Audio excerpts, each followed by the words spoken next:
बिस्मिल्लाहिर्रहमानिर्रहीम। नाज़रीन गिरामी, हमारे प्रोग्राम 5 मिनट कुरान करीम के साथ आज उसका नेक्स्ट शॉर्ट लेक्चर पेश है।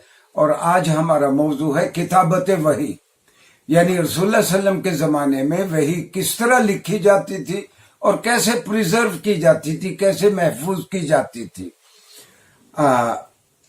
रसूलुल्लाह सल्लल्लाहु अलैहि वसल्लम ने ये 1,24,000 अंबिया में रसूलुल्लाह सल्लल्लाहु अलैहि वसल्लम वाहिद नबी हैं जिन्होंने बाकायदा तौर पर एहतमाम किया अपनी वही को महफूज करवाने का।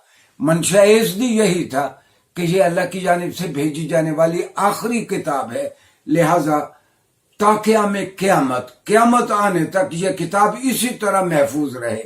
और पिछले 1450 साल में ये किताब इसी तरह, जिस तरह रसूलुल्लाह सल्लल्लाहु अलैहि वसल्लम ने तालीम फरमाई थी, इसी तरह महफूज है।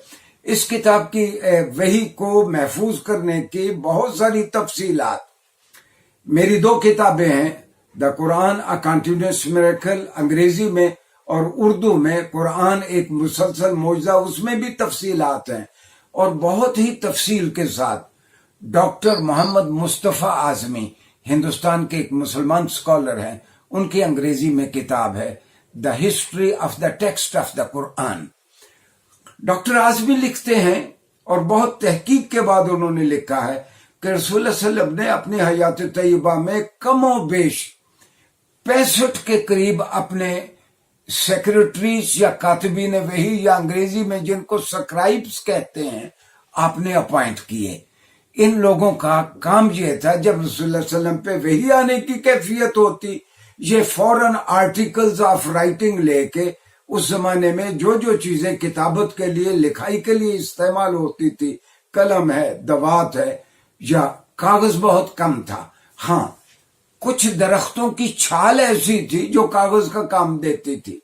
अभी पाकिस्तानी यूनिवर्सिटियों के जो मैन्युस्क्रिप्ट्स हैं, उनमें कई मैन्युस्क्रिप्ट्स ऐसे हैं जो इन दरख्तों की छालों पे, हमारे शुमाली इलाका जात में ऐसे दरख्त पाए जाते हैं जिनकी छाल एक कागज का काम देती है। अलबत्ता रसूलुल्लाह सल्लल्लाहु अलैहि वसल्लम के जमाने में कपड़े पे भी वही लिखी जाती थी, स्किन यानी जिल्द पे भी लिखी जाती थी, लकड़ी के टुकड़ों पे भी उनको मुलायम करके लिखी जाती थी। और सबसे ज्यादा वही जो लिखी जाती थी, जो ऊंट का कंधे की हड्डी है, ये एक बड़ी सारी टेबलेट और तख्ती बनती है, उसको सहाबा किराम रिजवानुल्लाहि अलैहिम अजमाइन ने, कातिबीन वही ने साफ करवा के रखा होता तो आप सल्लल्लाहु अलैहि वसल्लम पे वही की कैफियत होती। सहाबा अपने ये आर्टिकल्स ऑफ राइटिंग लेके आपके इर्द गिर्द बैठ जाते। जब आप अपनी उस कैफियत से बाहर आते तो आपका तरीका यह था कि एक एक लफ्ज को 3-3 मरतबा बोलते, 3-3 मरतबा बोलते। और जब सहाबी लिख चुकते, आपके कातिबीन वही लिख चुकते, तो रसूलुल्लाह सल्लल्लाहु अलैहि वसल्लम उनसे पूछ, तो यह हजरत ज़ैद इब्न साबित का बयान है। ज़ैद इब्न साबित लैंग्वेज के भी बहुत बड़े माहिर थे और रसूलुल्लाह सल्लल्लाहु अलैहि वसल्लम के जलीलुल कदर साहबी थे। इनका आइंदा लेक्चर्स में भी तस्करा होगा। ज़ैद इब्न साबित कहते हैं, ये मजमू ज़वाइद में हैसमी ने लिखा है, बाबू अर्ज़िल किताबा बादा इमलाइही, हम इमला लिखने के बाद, वही लिखने के बाद किस तरह रसूलुल्लाह सल्लल्लाहु अलैहि वसल्लम को पेश करते। तो हजरत ज़ैद इब्न साबित फरमाते हैं कि रसूलुल्लाह सल्लल्लाहु अलैहि वसल्लम हमें कहते हैं इकरा फ़अक़रऊहु, कि जब मैं वही लिख चुकता, आप लिखवा देते सल्लल्लाहु अलैहि वसल्लम, तो आप कहते पढ़ो क्या लिखा है, तो मैं वो पढ़ के सुनाता। इन कान फीही सकतुन अकामहु, अगर उसमें कोई गलती होती तो रसूलुल्लाह सल्लल्लाहु अलैहि वसल्लम उसको ठीक करवा देते। और उसके बाद सुम्मा अखरुजु बिही इलन नास, उसके बाद फिर मैं वो वही लेके आम साहबा के पास जाता। ये नई वही आई है तो साहबा उसको याद कर लेते या लिख लेते। तो रसूलुल्लाह सल्लल्लाहु अलैहि वसल्लम ने 2 तरीके इस्तेमाल किए वही को महफूज करवाने के। आप साहबा को याद भी करवा देते और साहबा को लिखवा भी देते। हजरत अब्दुल्लाह इब्न मसूद फरमाते हैं कि रसूलुल्लाह सल्लल्लाहु अलैहि वसल्लम का तरीका यह था कि अगर लंबी वही होती तो एक वक्त में हमें याद करने के लिए सिर्फ 10 आयात देते। अच्छा, अरब अपनी कौमी एतबार से उनका वस्फ ये था, उनका हाफजा बहुत अच्छा था। صحابہ کو جو یاد کرنے کے لیے 10 آیات ملتی وہ ان کو یاد کر لیتے، اور لمبی وحی ہوتی تو اگلی 10 آیات آئندہ کسی نشست میں رسول اللہ صلی اللہ علیہ وسلم صحابہ کو دیتے۔ ایک اور طریقہ اس کا یہ تھا کہ صحابہ یاد بھی کر لیتے، اور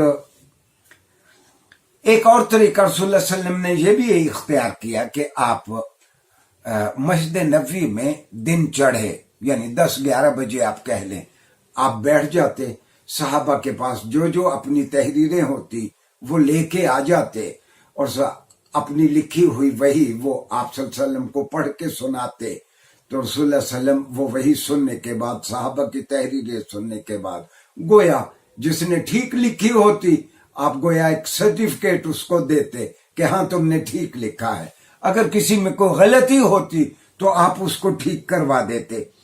تو ناظرین گرامی، 2 ہجری میں روزے فرض ہوئے، 2 ہجری میں رسول اللہ صلی اللہ علیہ وسلم کے آنے کے اگلے سال 2 ہجری میں جب روزے فرض ہوئے تو رسول اللہ صلی اللہ علیہ وسلم کا طریقہ یہ تھا کہ اس وقت تک جتنا قرآن اتر چکا تھا، آپ رات کے کسی پہر اٹھتے، 8 رکعت آپ تراویح پڑھتے، اور آپ اس تراویح میں اس وقت تک کا اترا ہوا قرآن آپ رمضان شریف میں آپ پڑھتے۔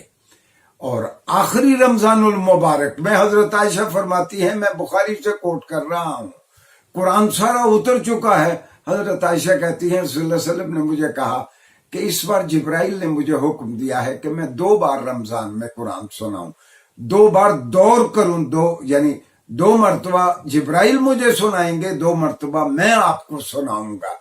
تو یہ ایک 2 فولڈ انتظام کیا رسول اللہ صلی اللہ علیہ وسلم نے وحی کو محفوظ رکھنے کا، اور اسی لیے یہ وحی آج تک محفوظ ہے۔ آپ کے علاوہ کسی اور نبی نے اپنے اوپر اترنے والی وحی کا اس طور پر اہتمام نہیں کیا۔ آئندہ لیکچر میں ہم دیکھیں گے کہ رسول اللہ صلی اللہ علیہ وسلم نے خود کیا کیا انتظامی اقدامات کیے قرآن کو محفوظ کرنے کے۔ شکریہ جی۔